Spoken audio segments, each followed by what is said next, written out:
Guys, গত ভিডিওতে আমরা কথা বলছিলাম সময় কি সত্যি ধীরে চলে অথবা সময় কি ছোট বড় করা যায় টেনে। তো সেখানে একটা শব্দ আমি বলেছিলাম ব্ল্যাক হোল, কিন্তু ইচ্ছা করেই ব্ল্যাক হোল নিয়ে সেখানে বিস্তারিত বলিনি কারণ ভিডিওটা অনেক লম্বা হয়ে যেত। আবার দেখুন, ব্ল্যাক হোলের নিজে একটা আলাদা রহস্য। আর সত্যি বলতে যখন আমি প্রথম আইনস্টাইনের রিলেটিভিটি সম্পর্কে পড়া শুরু করি, তখন ফিজিক্সের ফেভারিট সাবজেক্ট ছিল ডেফিনেটলি ফিজিক্সে আমার, বিশেষ করে অ্যাস্ট্রোফিজিক্স। কিন্তু বেসিক্যালি ফর্মুলা তো বোঝা যায়, থিওরিও মুখস্থ করতাম ছাত্র জীবনে, এক্সামও দিতাম সেগুলো পাস করে চলে আসছি। তো আজকের আমি ব্ল্যাক হোল নিয়ে কথা বলবো।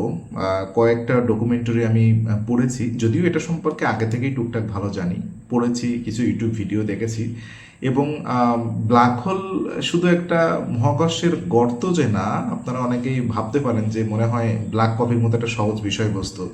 তো মানে ফিজিক্সের সাধারণ ধারণা কিন্তু ব্ল্যাক হোলের সাথে ভেঙে পড়ে। তো আমি চেষ্টা করব ব্ল্যাক হোলের গল্পটা একদম সহজ ভাষায় বলার। তো আপনারাও আমার মতো চা অথবা কফি নিয়ে বসতে পারেন, কারণ গল্পটা মহাবিশ্বের সবচেয়ে একটা রহস্যময় ব্যাপার, মানে খুবই রহস্যময় ব্যাপার ব্ল্যাক হোল। তো ব্ল্যাক হোল নামটা শুনলে কি মনে হয়? সত্যি করে বলুন তো, ব্ল্যাক হোল নাম শুনলে কি মনে হয় যে মহাকাশে একটা বিশাল কালো গর্ত? হ্যাঁ, হ্যালো, যেটা সবকিছু গিলে খায়। হলিউড মুভি দেখলে কিন্তু এরকম মনে হতে পারে, কিন্তু মজার ব্যাপার হচ্ছে ব্ল্যাক হোল আসলে গর্ত না, এটা একটা অবজেক্ট, খুবই ঘন একটা অবজেক্ট, রাইট? তো মানে ব্ল্যাক হোল কিভাবে তৈরি হয়? তো একটা এক্সাম্পল দিয়ে যদি বলি, আমাদের সূর্যের চেয়ে অনেক বড় নক্ষত্র, মানে কল্পনা করুন এই নক্ষত্র কোটি বছর ধরে জ্বলছে, এখানে ডেফিনেটলি হাইড্রোজেন পড়ছে, এনার্জি তৈরি হচ্ছে, আলো ছড়াচ্ছে এবং সব কিছু ঠিকঠাক। কিন্তু একদিন আপনার ফুয়েল শেষ হয়ে গেল, জ্বালানি শেষ হয়ে গেল, তারপর মানে কি ব্যাপারটা কি, গ্রাভিটি জিতে যায় এখানে। মানে পুরো নক্ষত্র নিজের ওজনের ভেতর দিকে ধসে পড়তে শুরু করে। মানে বুঝতে পারছেন, জ্বালানি পড়ে গেলে নক্ষত্র নিজের দিকে ধসে পড়া শুরু করে। আর এই যে পতনটা হয়, এই যে ক্লপসটা হচ্ছে, মানে এত ভয়ঙ্কর যে বিশাল নক্ষত্র একটি ছোট কম্প্রেস হয়ে যায়।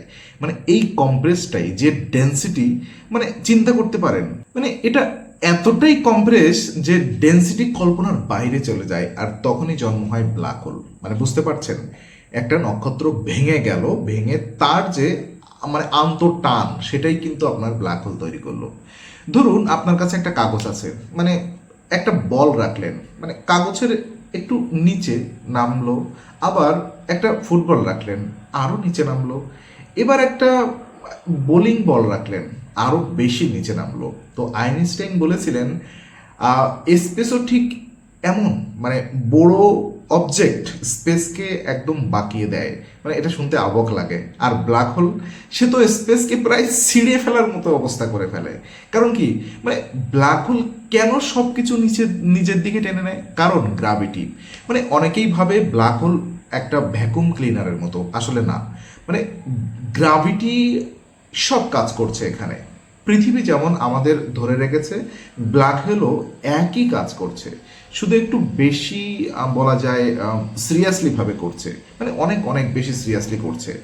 তো একটা প্রশ্ন চলে আসে ব্ল্যাক হোল নিয়ে কথা বলার জন্য, ইভেন্ট হরাইজন, মানে সবচেয়ে গুরুত্বপূর্ণ জায়গা ইভেন্ট হরাইজন। এটাকে বলা হয় পয়েন্ট অফ নো রিটার্নস। মানে বুঝতে পারছেন, মানে পয়েন্ট অফ নো রিটার্নস মানে একবার এটা পার হয়ে গেলে ফিরে আসার কোনো উপায় নেই। মানে এটা ব্ল্যাক হোলের একটা লেয়ার, লাইট পর্যন্ত এখান থেকে বের হতে পারে না। তাই আমরা ব্ল্যাক হোল দেখতে পাই না, কারণ আলো বের হয় না কোনো বস্তু থেকে, কোনো অবজেক্ট থেকে আলো না আসলে আমরা সেটা কিভাবে দেখব?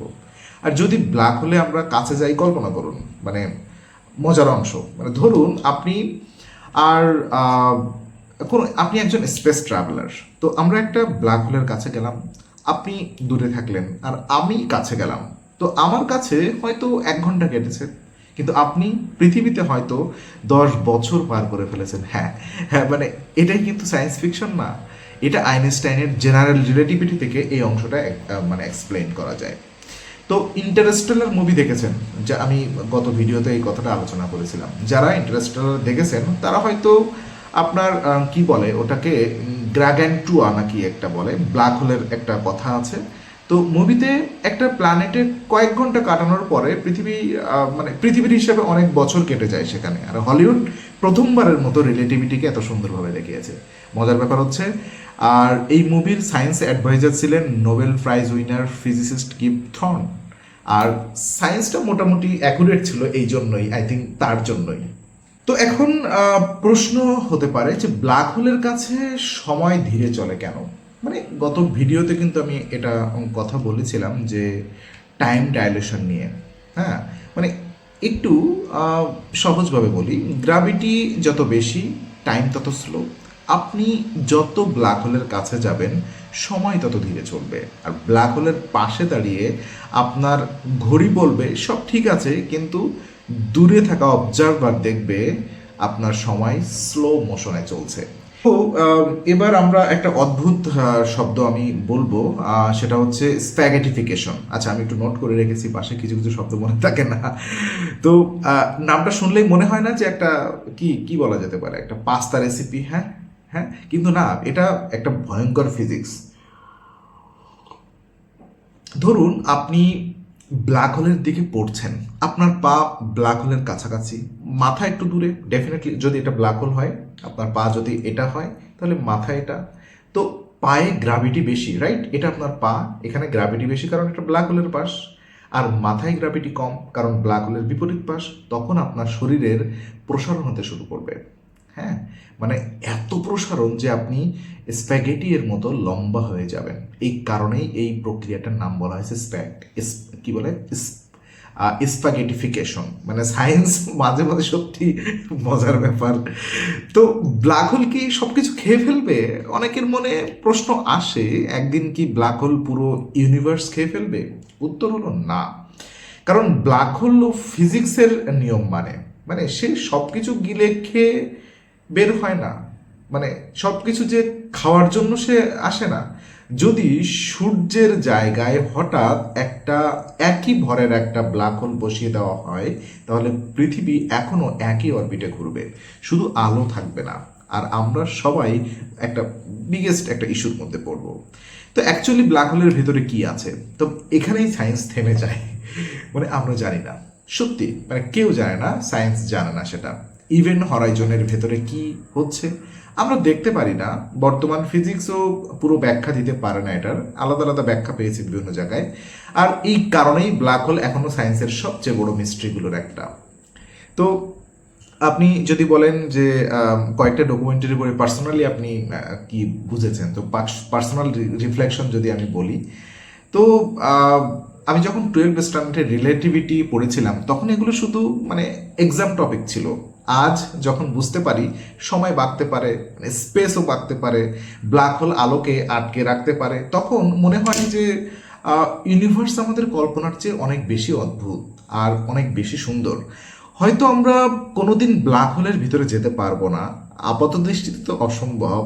হয়তো ইভেন্ট হরাইজন যে লেয়ার, এর উপরেও রহস্য পুরোপুরি জানতে পারবো না। কিন্তু একটা জিনিস নিশ্চিত, ব্ল্যাক হোল আমাদের শিখিয়ে দেয় যে এই যে মহাবিশ্বের এখনো অনেক প্রশ্ন উত্তর লুকিয়ে রেখেছে। মহাবিশ্ব আমাদের কাছ থেকে এখনো সেই উত্তর দেয়নি। আর এই প্রশ্নগুলোর উত্তর খোঁজার নামই কিন্তু সায়েন্স।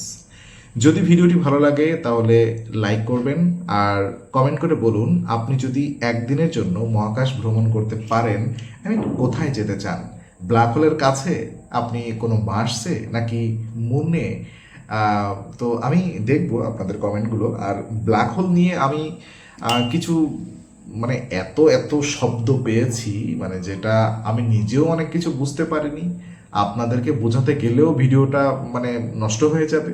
এই জন্য আমি অত কোনো কমপ্লেক্স ব্যাপার আপনাদের সামনে নিয়ে আসিনি। আর নিয়ে আসার মতো, বোঝানোর মতো ক্যাপাসিটিও হয়তো বা আমার নেই, কারণ আমি তো মানে কোনো ওরকম গবেষক না এই ব্যাপারে নিয়ে। জাস্ট জেনারেল নলেজ থেকে, কিউরিসিটি থেকে এগুলো নিয়ে কাজ করছি, পড়াশোনা করছি টুকটাক। তো দেখা যাক নেক্সট কি নিয়ে ভিডিও করা যেতে পারে, আপনারা কমেন্টে আমাকে জানাবেন।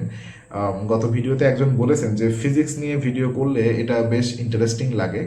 সো এই জন্য আমি ভাবছি যে ফিজিক্স নিয়েই হয়তো বা করবো, যেহেতু এটা আমার একটা সময় ইন্টারেস্টেড সাবজেক্ট ছিল স্টুডেন্ট লাইফে। এবং এনজয় করতাম, যদিও সবথেকে বেশি নাম্বার এই সাবজেক্টেই পেতাম, মানে কম নাম্বার এই সাবজেক্টে পেতাম। তো ওকে, দেখা হচ্ছে নেক্সট ভিডিওতে। আমি সময় পেলে ভিডিও করতে থাকবো। দেখা হচ্ছে।